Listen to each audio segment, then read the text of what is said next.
The Honourable Dr. Jonathan Mr. Coleman. Speaker, well, I'm really hurt by that speech. That was very, very nasty by the member for Te Tai Tonga. And my advice to him is he needs to cheer up, because it just ain't that bad. He needs to get out and talk to his constituents in the Greater Wellington region and throughout the South Island.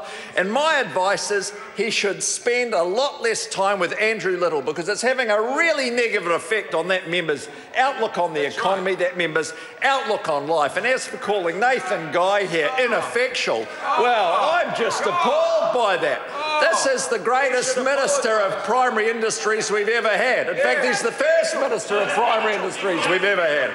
But look, this is a great budget, and I just encourage Reno Tirakatini to open the books, to really have a good look and actually read it, because he needs some education, and stop hanging out with Grant Robertson and all the naysayers. You know, get in touch with the real people out there, because this is a budget that, I tell you, it's gone down so well with the electorate, Mr. Tirakatini. It has been a real hit. And one thing that really disturbed me about the member's speech is he seems to think that the answer is more spending. He's going to spend more and more and more.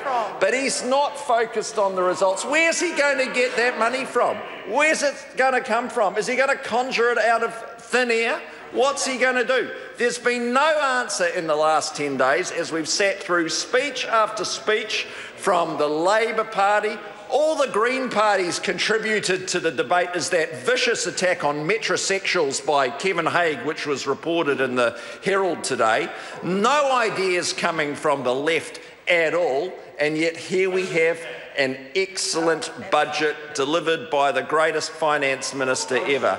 What you see, if you look back over the last 7 years, we've done things in a very considered, incremental way. You know, we haven't gone in there and slashed and burnt. We've been all about rejigging the spending within baselines to deliver the best possible outcomes for the people of New Zealand. And I was hearing a report the other day from the Hugo Group, where a lot of national ministers went and spoke, and then the Labour people got up, and Andrew Little and Grant Robertson was there, and you know, the Hugo Group compere got up and said, look, you'll have to excuse Labour, they're in a rebuilding phase. Year 7, and they're still rebuilding. No policy, no ideas, just a lot of negativity coming out. What I can say is, look, I'm thrilled as Health Minister with the gains that we have achieved in this budget. So $403 million of new spending going in to help working families in New Zealand achieve more access to the health system. And it's been quite spectacular. We were out at Kinapuru Hospital the other week, me and the Prime Minister, launching the $98 million initiative, More Elective Surgery for New Zealanders. We've been very targeted in our approach to health. It's been tight financial times, but we've been very focused on delivering the services that people need. And elective surgery was an area where the Labour Party were dramatically failing. We have lifted the numbers of elective surgeries from 118,000 to 162,000 while we've been there. That's been a massive increase. We've lifted the number of specialist appointments by 50,000. So more New Zealanders than ever are getting the appointments they need, they're getting the surgery they need, and you know what? There's more doctors and more nurses in the system. So over 1,500 more doctors, 3,000 plus more nurses. That is a massive achievement, because we brought that very targeted approach. We've been all about looking at what money we've got and how we can increase that. 2.5% increase in the baseline this year. When Labour were in, they doubled the health budget, but we're doing fewer elective surgeries. It was pathetic. They just weren't providing what people were needing. Yep, there was a bloated bureaucracy. There wasn't a focus on clinical outcomes. If you look at those 6 health targets, you know, we had, for the first time this week with the announcement of the Q3 results, we are hitting that ED target of 95% of patients in and out of the emergency departments in New Zealand within 6 hours. Isn't that great? It's so different from when Labour were in government. I can remember going to North Shore Hospital and finding, well, there was a young man there with a broken leg who'd been waiting under the neon lights for 24 hours in the corridor. That just doesn't happen at North Shore Hospital anymore. We've turned that place around. It was in deficit, was performing poorly. People were not getting access to the medical services they need. Immunisation's another very good example. We've really targeted immunisation. We've lifted those results. You know, when we came in under Labour, I mean, they were delivering sort of about 70% of Maori children being immunised, slightly lower for Pacifica. That's now up into the mid-90s. Real progress. Well, actually, it's not all my own work. It's the work of the excellent officials, doctors and nurses right across the system who have been working on that. If you look at cancer care is just incredible. When Labour were there, 761 people had to go to Australia for cancer care. It was an embarrassment. It was shocking. You know how many people go now? Zero. Absolutely zero. So we've turned that round. We achieved the first cancer target. We're now moving on to the second one, which is people getting their whole cancer treatment pathway achieved within 62 days. That's the international gold standard. So, you know, very real progress made there. We're also focusing on primary care. So a record amount of money going into primary care this year.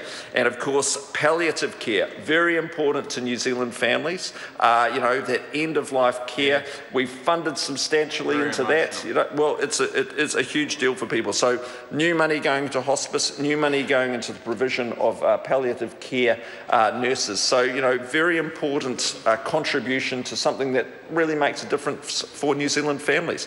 But we're not just focusing on procedures. We're actually taking a very clear view on preventative care as well. So in this budget, for the first time, we're funding multidisciplinary teams in health in the joint and bone pain area. So that's going to keep a lot of people out of hospital. They're going to get the treatment they need much earlier, and actually we've had a very good response to that. So it's multidisciplinary teams out in the community. The other thing that we're doing at the moment, actually, we're looking at the health strategy again, because it hasn't actually been totally revamped for many, many years. So we want to get more services out into the community. We've got to use all the skills that we've got across the health sector. We've got to use the skills of our nurses. We've got to use the skills of our pharmacists, all the allied health teams working out there in the community, in primary care, with the doctors and nurses who already work there.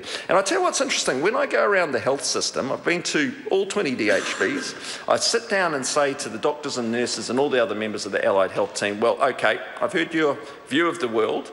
Tell me, is the health system getting better? Is it the same, or is it worse than 10 years ago? And you know what they say universally? They say it's getting better. Yeah, so right. I'm very confident that we have got health going in exactly the right direction in New Zealand. And I tell you, it's very noticeable that since the budget, Labour have not taken one single question on health. I think they've given up on health. So, you know, health has moved into that space where actually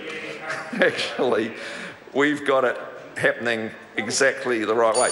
I take you back though, you know, it's a week ago now to the budget speech and Andrew Little's contribution, and there was not one single idea that came from the lamentable leader of the Labour Party, not one single idea. And I think what really happened was he had the ground pulled out from under him, not by Grant Robertson for a change, although some of those questions Grant has been asking to us during the week have been a clear setup of his leader, but actually by the fact, you know, we've really moved, yep, check the Hansard Grant, we have moved there into that middle ground where we are producing policy that appeals to all New Zealanders. And I must say, I reckon Labour members will be ashamed that it took a national government to raise benefit rates for the first time in 40 years. And they've really had no answer to that. I think actually I'd like to hear the next Labour speaker get up and congratulate Bill English on a finely crafted, very elegant budget, which actually, in tight fiscal times, has really focused on delivering the things that New Zealand cares about and what people need.